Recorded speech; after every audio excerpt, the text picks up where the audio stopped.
Quisiera que definamos algunas preguntas. ¿A quiénes debemos indicar las vacunas?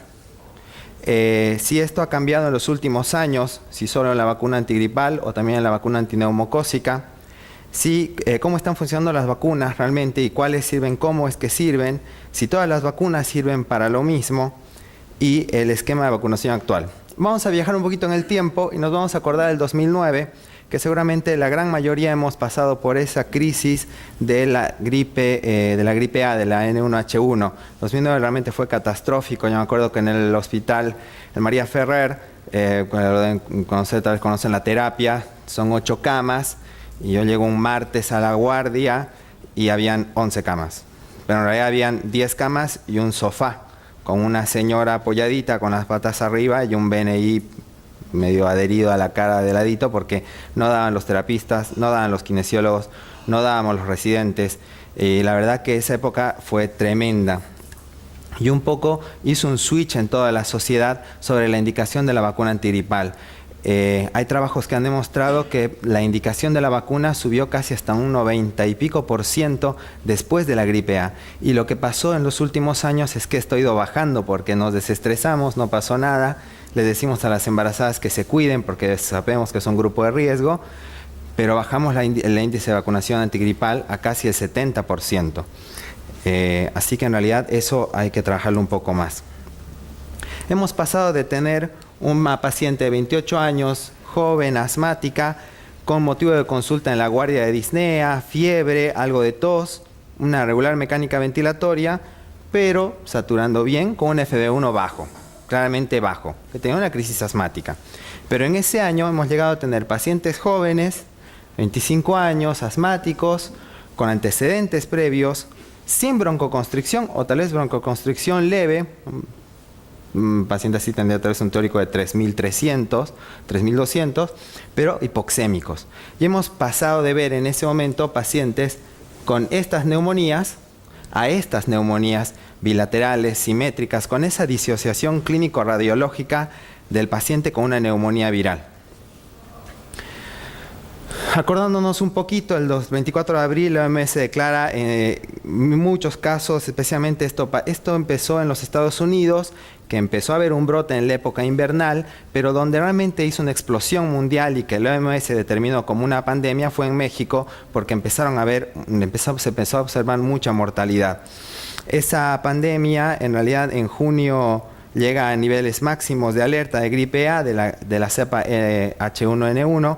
Esa pandemia sería declarada como la primera del siglo XXI y llegaría a nosotros más o menos para junio-julio.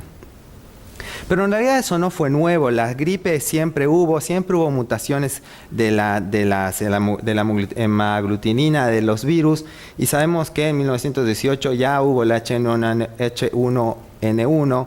Eso seguramente, y sabemos que eso también ha generado un efecto protector en mucha gente, y por eso tal vez la gente joven que no estuvo en contacto con esas variaciones virales ha llegado a tener una expresión mucho más fuerte de la enfermedad.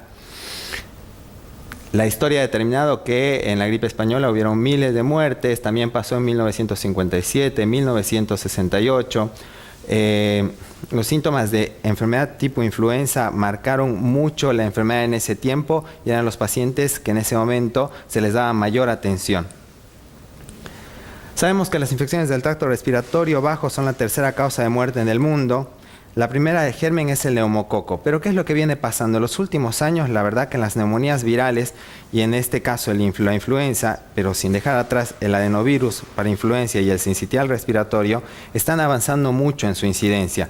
La verdad que las neumonías virales cada vez están siendo un factor más importante de consulta y de internación. Es más, en muchos sanatorios allá, por ejemplo, lo que hacen desde infectología, el protocolo es toda neumonía oseltamivir a todos, aunque no sean bilaterales y aunque no expresen ese compromiso viral, pero ha quedado muy marcado el compromiso en estos pacientes. Hay pacientes que van a evolucionar peor por algunos antecedentes importantes, y en pacientes vacunados solo el 30% presentan infiltrados bilaterales. Eso es importante. Sí tiene un efecto protector, pero obviamente no hay un efecto protector del 100%. Entonces, aún así, los pacientes vacunados igual pueden tener la enfermedad. Dentro de algunos trabajos que se determinaron en ese momento, se pudo definir que algunos pacientes, como los pacientes, mujeres posparto, embarazos, especialmente en el segundo y tercer trimestre, la obesidad, la otra inmunosupresión y alteraciones neurológicas, eran factores predisponentes para la factores predisponentes para la infección viral. Pero los trabajos que vinieron después determinaron que en realidad estos no eran factores tan importantes para la mortalidad. Los que generaban mortalidad generalmente eran la leucopenia, transaminasas elevadas y la sobreinfección que al final llevaba a la mortalidad con estafilococo. Entonces estos eran factores predisponentes, pero tal vez no de tanto peso para la mortalidad. Las indicaciones son varias. Y acá quiero parar un momento porque en realidad me parece que lo más importante de este cuadro es poder desmitificar con algunos pacientes que tienen que recibir las vacunas, porque a veces uno dice, pero la verdad que está inmunodeprimido, es un riesgo, puede empezar la enfermedad de manera más agresiva. Bueno, estos son virus muertos que realmente no van a generar enfermedad, van a generar una respuesta inmune. Sabemos todos que van a tener algo de mialgias y dolores musculares y demás, fiebre, pero no van a generar la enfermedad. Por eso se han dividido en diferentes grupos, como enfermedades respiratorias, los pacientes con EPOC, pacientes con secuelas pulmonares, con bronquiectasias, tuberculosis, tienen indicación, pacientes con enfermedades cardíacas. Tanto es así que los cardiólogos tienen esto muy en mente. Y paciente que se interna en unidad coronaria en muchos lugares no se va de alta sin la vacuna puesta en ese momento, y ambas, antineumocócica y antigripal. O sea que los cardiólogos realmente nos llevan un paso adelante con esto, están siendo mucho más efectivos con esto de la vacunación. Inmunodeficiencias adquiridas o congénitas, obviamente el paciente VIH es un paciente que tiene que recibir la vacuna. Los pacientes oncohematológicos y trasplantados también tienen que recibir la vacuna antigripal, y algunos otros factores que en esto ya ingresan los pacientes que presentaban alto riesgo de infección. Pacientes obesos, las pacientes embarazadas tienen indicación de vacuna antigripal, los obstetras indican a todas las pacientes embarazadas la vacuna. Entonces es muy importante esto. Y no hay mucha discusión. En realidad la vacuna antigripal queda muy clara de a quiénes darles, y la verdad que a veces hay un estudio mexicano muy importante, por qué hablo mucho de México en realidad, porque fueron los que más impulsaron los trabajos cuando apareció la pandemia del 2009, donde en algunas conclusiones hablan de que se debería darles a todos, de que no solamente a un grupo de riesgos, sino que en época viral, que se incluya en una vacunación general a todo adulto anualmente. Y en realidad que no es tan mala idea, porque tal vez deberíamos proteger realmente a toda la población de una infección de este tipo. Pero bueno, por una cuestión de logística también y seguramente de costos, seguramente también va por eso que se clasifican a los pacientes a los que se les va a indicar la vacuna. Vamos a avanzar un poco y vamos a hablar de la vacuna antineumocócica, que esta sí genera un poquito más de polémica y es la que tal vez ha ido cambiando un poco en los años con respecto a las indicaciones. La neumonía es una infección del tracto respiratorio como cuarta causa de muerte en el mundo.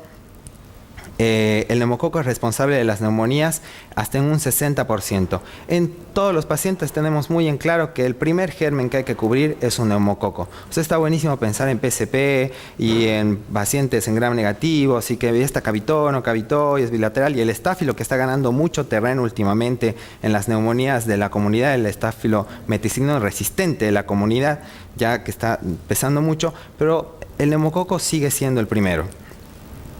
La neumonía es más común en enfermedades extremas, más en chicos y en ancianos. La mortalidad llega al 20%. Hay series que hablan desde el 25%, series un poco más fuertes, con más pacientes también, que tienen un sesgo. Y la mortalidad llega de la neumonía severa hasta el 40%. Esto solo con neumonía. En realidad, las vacunas nacieron para prevenir la enfermedad neumocócica invasiva, no tanto la neumonía. Y los trabajos han ido cambiando justamente tratando de enfocarse sobre la neumonía por estos números tan agresivos. Porque la enfermedad neumocócica invasiva tiene una mortalidad altísima, arriba del 80%. Si un paciente llega a evolucionar con una ENI, la verdad que la mortalidad es alta. La prevención de las vacunas es muy efectiva contra eso. Y ahora vamos a ver cuál más, cuál menos. Pero estos números han obligado a los trabajos a buscar qué vacuna puede servir contra la neumonía. Nada más, ya previniendo la evolución, la mala evolución. Causa muchas muertes y de muchas cepas que tiene la neumonía, solo 30 pueden llegar a causar una enfermedad. Entonces vamos a ver cuáles son los factores de riesgo y a quiénes vacunamos. Hay una pregunta: ¿quién tiene más de 65 años? No, en realidad no vamos a preguntar eso, pero hay un grupo muy específico que está arriba de los 65 años, que a toda persona arriba de esa edad debe ser vacunada contra el neumococo. No importa si tiene comorbilidades asociadas, y ahora vamos a ver por qué. En menores de 65 años, pacientes EPOC, tabaquistas, trasplantados, inmunodeprimidos, congénitas adquiridas, VIH y toda esta lista larga, que como ven, la verdad que la lista tampoco es tan definitiva ni tampoco está tan subclasificada como contra la gripe, porque tiene muchos grises. Hay un trabajo catalán que sí ha llegado a dividir, pero básicamente son las mismas indicaciones entre adquiridas, congénitas, enfermedades respiratorias, cardíacas y demás, pero se engloba en este grupo. Esto en realidad encima lo saqué de la página de internet del gobierno de la Ciudad de Buenos Aires. Cuando saca las indicaciones, toma este grupo de pacientes. La protección de la vacuna se da dirigida contra la cápsula de polisacáridos que tiene la bacteria, haciendo sensible a diferentes cepas. Esto ha generado 3 tipos de vacunas en el tiempo: la vacuna antineumocócica la 7 conjugada, la polivalente la 13 y la polivalente la 23, y la conjugada 13. La 7 tiene una historia muy interesante porque es una de las que primero apareció. Tenía la gran ventaja que generaba memoria, pero lo que pasa es que tenía muy pocas cepas y se utilizaba mucho más en niños. Esto se ha empezado a traspolar mucho de lo que se hace en pediatría para adultos. Y ahora vamos a hablar un poco del efecto rebaño que ha generado esto. Pero la 7 empezó a funcionar más que todo en chicos, tiene muy pocas cepas, empieza a aparecer posteriormente la 23, ¿sí? Y tiene muchas más cepas, pero la situación es que es una contra los polisacáridos purificados que no están tan modificados y no actúa no llega a generar memoria como la conjugada 13, que sí actúa sobre las células T, generando este efecto de protección de mucho más tiempo. Entonces, la fisiopatología que tiene cada una de estas vacunas es muy diferente. Por eso hay mucha pelea en la actualidad sobre cuál puede funcionar más. Estas son las cepas mucho más agresivas que generan neumonías severas, neumonías más severas y enfermedad neumocócica invasiva. ¿Por qué la edad? Porque la verdad que en realidad el paciente VIH obviamente es un paciente que va a generar mucha más enfermedad neumocócica invasiva, un paciente mucho más lábil a las infecciones, pero la edad es importante porque hay mucha más incidencia en pacientes de 65 años de enfermedad neumocócica invasiva, aumenta más si tiene un solo factor de riesgo más, vamos a poner EPOC, o sea, hay pacientes, en realidad con EPOC es casi lo mismo, pero un paciente con insuficiencia renal, paciente de 50 años con insuficiencia renal, pero no es lo mismo ese paciente con 50 años con insuficiencia renal que un paciente de 70 años con insuficiencia renal. Y tal vez un efecto que es peor en pacientes jóvenes, que es la hepatopatía. Pero después, con solo una situación de comorbilidad agregada, el paciente de 65 años tiene mayor riesgo de una enfermedad mucho más agresiva. Entonces, volviendo a este cuadro, vamos a hablar de solo 2, porque esta la vamos a sacar, porque se habló mucho en chicos y la verdad que no hay muchos trabajos en adultos. El grupo de Chalmers realmente ha venido muchas veces a dar charlas acá con nosotros en la sección de infecciosas y demás. Ha trabajado mucho en vacunas también y en este trabajo trata de enfocar para qué sirve la 23. Si realmente solamente nos sirve para enfermedad neumocócica invasiva, que lo confirma, ¿sí? Aumenta la prevención de ENI de 65 a 91%, o sea que la prevención es casi completa. Hay una eficacia contra neumonía, pero no está muy bien definida. No queda claro su tiempo de protección, solo de la 23, solo hablando de la 23, ¿sí? Y está confirmado que va a tener un efecto muy protector en las edades extremas, en chicos y en chicos, menores de 5 años y arriba de 65 años. Entonces, ¿cuál es mejor? Y ahí empieza a remeter un poco la 13, y en este otro trabajo, que también, en el otro trabajo también habla del trabajo de Chalmers, y en otro de vacuna específico del 2016, habla que la 13 cubre muchas cepas, más que la 7, por eso la 7 empieza a desplazarse. Previene la enfermedad neumocócica invasiva, baja la tasa de 76 a 69% y en otro trabajo de 44 a 20%. Reduce la neumonía de manera significativa, sí, más que la 23, pero no de una manera tan estadísticamente significativa como para que uno pueda hablar de que la previene completamente, pero es mucho mejor que la 23. Y tiene mucho más efecto con sus serotipos específicos. Si uno pone la vacuna 23 y los serotipos específicos que protege o que cubre, digamos, versus la 13 es mucho más efectiva con sus serotipos. Eso es un poco lógico, pero sí hay una diferencia entre la 23 y la 13 con eso. Silvia me ve con cara de que no te estoy entendiendo nada y me da mucho miedo porque me puede despedir. En este trabajo japonés, que realmente llega a tomar 2.600 pacientes, habla justamente de esto, se apoyan con los serotipos, y eso es lo que hablamos. Los serotipos que cubre con la 23 son 80%, el 13 casi 60%. La efectividad contra la neumonía termina siendo mucho más importante, digamos, la protección contra neumonía de la comunidad común adquirida, casi del 50% en la 13. La 23 no mejora la mortalidad y va perdiendo su efecto protector con el tiempo, por eso todos nos acordamos del cada 5 años, después el paciente viene y dice, ahora me toca la tercera dosis, porque ya pasaron 15 años de mi primera dosis, y le dice, espera que lo voy a leer, no me acuerdo si algo que diga que te puedo dar una más, o te puedes morir con la tercera. Yo les digo a mis pacientes, ¿no? Bueno, demuestra una efectividad leve a moderada con serotipos, a serotipos específicos de cada vacuna. Entonces, hasta ese momento en la Argentina indicamos solo la 23, cada 5 años, de manera muy regular, test inmunodeprimido, cuando se dio, la gente no se acuerda, no es como los chicos que viene la mamá con el certificado de vacunas y el pediatra antes de dar la mano pregunta su certificado de vacuna, no lo trajo, váyase, no pasa eso con los adultos. La gente no viene con el certificado de vacunas. Pero esto ha cambiado realmente en los últimos años gracias al trabajo Capita. ¿Sí? Es como nuestra Biblia con respecto a vacunas y se enfoca mucho en la 13, en realidad solo habla de la 13. Habla sobre la prevención, o sea, como objetivos se plantea la prevención hasta lo del primer episodio de neumonía invasiva, prevención hasta el primer episodio de neumonía no bacteriémica y no invasiva, y prevención hasta el primer episodio de neumonía por serotipos que protege esta vacuna, la conjugada 13, que recordando un poquito, actúa con las células T, genera memoria, menos cepas, pero más memoria. Muchos pacientes los llega a randomizar. Es un trabajo realmente muy completo, que ahora vamos a ver alguna debilidad que tiene, y demuestra en este estudio que es efectiva para prevenir la neumonía y la enfermedad neumocócica invasiva en serotipos específicos de esta vacuna.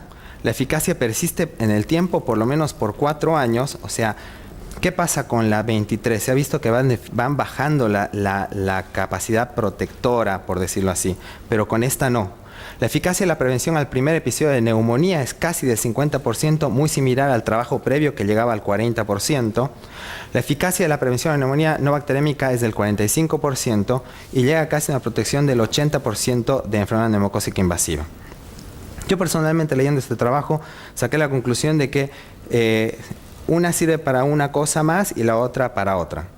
La 23 cubre de mejor manera la enfermedad neumocócica invasiva, llegando a una protección de casi hasta el 95%. Y los trabajos más positivos, más esperanzadores de la 13 llegan a protegerla hasta casi en un 80%. En cambio, la protección contra neumonía es mucho más efectiva de la 13 que de la 23. Entonces, seguramente se basaron en eso, y en base a estos trabajos donde determinan con valores estadísticamente significativos que hay una protección contra neumonía adquirida de la comunidad y contra neumonía invasiva, pero sin efectos en la mortalidad, en la 13 igual que en la 23, seguramente llegaron a la conclusión, que estamos llegando todos, que ¿por qué no se unen? igual ya sabemos, no les estoy diciendo algo muy nuevo, sabemos que se dan juntas. Ahora vamos a ver bien la forma, pero es en base a estos trabajos que han ido evolucionando en el tiempo. La 23 presenta una hiporrespuesta mientras van pasando los años y no está claro el efecto protector de esta vacuna. El estudio de capital ejecutivo porque el número necesario a tratar para evitar una neumonía es demasiado alto. Entonces eso es lo que le discuten también a este trabajo. Te dice, me estás pidiendo que vacune a tanta gente para proteger a muy pocos. Y ese es un talón de Aquiles muy importante. Y lo que decíamos, logran determinar que el efecto rebaño que tienen estas vacunas es muy importante. ¿Qué es este efecto rebaño? Es la vacunación que están teniendo los chicos. Esa vacunación que tienen los chicos disminuye mucho no se puede decir virulencia porque es una bacteria, pero la infección más, que se propague más la infección, porque los niños se están protegiendo desde chiquitos, desde menores de 5 años ya reciben la vacuna, la 13, la conjugada 13. Entonces disminuye mucho el tránsito de la bacteria, por decirlo así, y ha disminuido la incidencia de neumonía en la gente adulta en las poblaciones donde esta vacuna es obligatoria, porque no es obligatoria en todos lados. Entonces, en las poblaciones donde esta vacuna es indicada en menores de 5 años, la neumonía se ha visto reducida en adultos. O sea que ese efecto rebaño es importante y lo han podido determinar también en este trabajo. Este trabajo también determina, en base a una revisión sistemática, que si bien la mortalidad no es un buen outcome para este tipo de vacunas, ni la 13 ni la 23, sí para el riesgo de ENI, para ENI específicas con este tipo de cepas, y para la neumonía. Casi terminando, este es el esquema actual. Pacientes que tengan más de 19 años inmunodeprimidos, tenemos dos opciones, o ya recibió alguna o no recibió ninguna. Si no recibió ninguna, va a la 13 y a los 2 meses la 23. Inmunodeprimidos de verdad igual, no, o sea, el paciente mayor de 19 años que tenga, 35 años y que tenga una patología oncohematológica. Ese paciente tiene que recibir la vacuna a los 2 meses, la 23 si no recibió ninguna. Primero la 13, a los 2 meses la 23. Y con antineumocócica previa, la 23, al año la 13 y a los 2 meses la 23. ¿Sí? En realidad no son 5 años mínimo entre una y otra, ¿sí? Es mucho más corta. Es en menos de 2 años que uno tiene que indicar en el paciente inmunodeprimido arriba de los 19 años, pero menor que 65, porque en el 65 años básicamente es muy parecido, pero si no recibió ninguna, primero la 13 y en el lapso de un año, entre los 6 meses y hasta el año, la 23 y nunca más, porque después de eso uno puede pensar, bueno, pero ahora tengo que hacer el refuerzo de la 23 que di en ese momento. En realidad no, porque lo que demostraron los trabajos es que este efecto protector que tiene la 13 se mantiene, genera memoria y la 23 termina siendo un refuerzo. Si ya recibió la 23, al año la 13, lo mismo, como la de arriba, y la 23, al año la 13 y a los 5 años de la 23, la 13. ¿Esto a qué se refiere? A que vamos a suponer que un paciente recibió la vacuna el 2015 y te viene a consultar el 2019 o el 2018, digamos, el 2020. Bien, cuando tiene que recibir la segunda dosis de la 23, ¿me siguen? Le doy la 13 y no le doy la 23 inmediatamente porque recibió hace 5 años la otra. Tengo que esperar que pasen por lo menos 12 meses, o sea 6 a 12 meses, para dar el último refuerzo de la 23. Esto en realidad es muy bonito en los cuadros y demás, pero todos entendemos que la situación más compleja es que el adulto se acuerda qué vacuna le dieron. ¿Qué? Una vacuna seguro. ¿Cuál? Omalizumab, te dicen. Antes te ayudaba la diferencia de precios, hoy la diferencia de precios prácticamente es nula con la vacuna. Claro. Hace 5 años atrás, Neumo 23 o Neumovac costaba 500 pesos y costaba 1.200, 1.300 Prevenar. Hoy tienen 200 pesos de diferencia cada vacuna, así que no te va a ver cuánto dicen.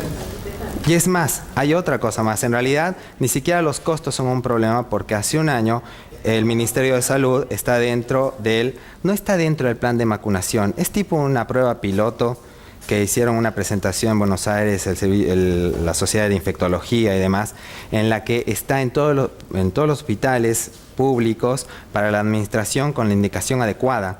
Entonces ya ni siquiera el costo es un problema. Son muy pocos los pacientes que vienen con el certificado de vacunación, la verdad, pero vamos a suponer que no sabemos qué recibió y ya pasaron 2 años. Listo, estamos en el mismo tiempo de 6 a 12 meses para darle la 13 y decirle, bueno, de última en 5 años te doy, con respecto a la primera, la última 23 y quedamos como amigos. No pasa nada, estamos dentro de lo mismo. Claro, claro, aparece el Capital Resurrection, porque tenemos nombres muy cool últimamente en los trabajos, Help, Survivor, All You Need Is Love. Entonces eso va a salir algo nuevo y de repente va a aparecer la... Es más, en realidad sí está en proceso otra vacuna nueva, conjugada también, que en teoría va a tener un efecto más protector y de mucho más tiempo y mucho más efectivo contra la neumonía. Porque hay que recordar eso, la neumonía realmente es una enfermedad con una mortalidad altísima, con costos en salud altísimos. Que llega a progresar una neumonía severa es grave y realmente la vacuna es un sistema muy efectivo de protección. ¿Ves lo que está pasando con el sarampión ahora? Te dicen que de repente no porque genera, qué sé yo, que se te caiga una oreja y ahora hay 3 casos confirmados de sarampión en Capital. Bueno, un bonus track. Y vamos a hablar de esto de la vacunación en pacientes con EPOC. Porque a veces en realidad uno pasa y dice, bueno, pero este EPOC es leve, tiene un FEV1 del 80%, la verdad que no se lo quiero dar. Esto es muy corto, algunos trabajos hablan de la vacuna antigripal y eso no hay duda, mientras más se vacunen mejor, porque mientras más años pasen contra la vacuna antigripal en pacientes EPOC, tiene un efecto más protector con el tiempo. No reduciría exacerbaciones, pero sí la morbilidad. Seguramente no define en este trabajo a qué se refiere con morbilidad específicamente, porque después nos dice no contra exacerbaciones, no internación, no función pulmonar, entonces no te entiendo qué es con morbilidad. Yo seguramente entiendo que es básicamente con síntomas o algunas cosas que están más relacionadas a lo cotidiano, no a situaciones que se determinen como factores para trabajos específicos. Pero sí hay un trabajo, este es muy interesante, del 2015, en el que sí habla de que los pacientes vacunados tienen menos hospitalizaciones y menos visitas de urgencia a la guardia, ¿sí? Con la vacuna antineumocócica también los trabajos son muy complejos porque lo que llegaron a determinar en este trabajo, por acá, esto claramente solo con verlo así no tiene ninguna diferencia entre vacunados y no vacunados. Y en los valores después de comparación con respecto a exacerbaciones y hospitalizaciones, la verdad que tampoco tiene valores estadísticamente significativos. Pero cuando hacen un análisis de regresión logística, sí ven de que en el fenotipo exacerbador, la vacuna antineumocócica sí previene exacerbaciones. Entonces, en realidad, esto es muy importante. En todos los EPOC hay que vacunar, sí, porque es una medida protectora, porque no es lo mismo un tipo EPOC, por más que no sea exacerbador, que tenga una neumonía, versus un tipo sano, más si tiene 85 años, ahí tenemos otro punto más para vacunar, pero si es exacerbador, tiene que irse con todas las indicaciones y todo, y el papelito de vacunación. ¿Por qué no se vacunan los pacientes? En realidad hay un par de trabajos muy interesantes y la primera causa es porque no le indicamos. Realmente eso está pasando mucho. La tasa de vacunación antigripal subió en el 2009, ahora bajó. La tasa de vacunación antineumocócica también subió en el 2009 porque nos dio miedito, entonces empezamos a vacunar de todo y pasó hasta casi el 60, 55%, tampoco fue mucha, pero en los últimos años llegó hasta el 25, 20%, entonces realmente bajó mucho. Algunos otros factores que hablan son los pacientes jóvenes, ¿sí? Los hombres, porque somos muy machos y no queremos vacunarnos, tanto que nos duele. La raza negra o raza no blanca, dice este trabajo, en realidad todas las demás razas, enolistas, tabaquistas y la baja escolaridad, seguramente también en el contexto del abandono, ¿sí? Así que bueno, para terminar, en realidad me parece que es importante con respecto a vacunas no perder la oportunidad con los pacientes. Paciente que ingresa en internación, paciente que viene a consultorio, más esta época en la que ya viene el frío y demás, la antigripal a todos, y la antineumocócica, con 2 preguntas nos vamos a dar cuenta si la requiere o no. Obviamente no desmitificar lo de la vacunación en adultos, así como la doctora Cuadri quería que trabajemos con los clínicos para que deriven a los pacientes con un pequeño velcro en el lóbulo inferior, también desmitifiquemos que la leucocitosis, un poquito de fiebre, un poquito de tos, una neumonía. Es más, si tuvo una neumonía hace un año, tiene mayor indicación de vacuna antineumocócica. O sea, de que realmente esas cosas no son contraindicaciones, que en realidad no hay contraindicaciones claras. En realidad es la alergia a las proteínas del huevo, pero ninguna otra. Entonces, hay que desmitificar sobre la vacunación y empezar a indicarlo un poco más para tener este efecto protector y subir un poquito, no tener otro 2009. Gracias.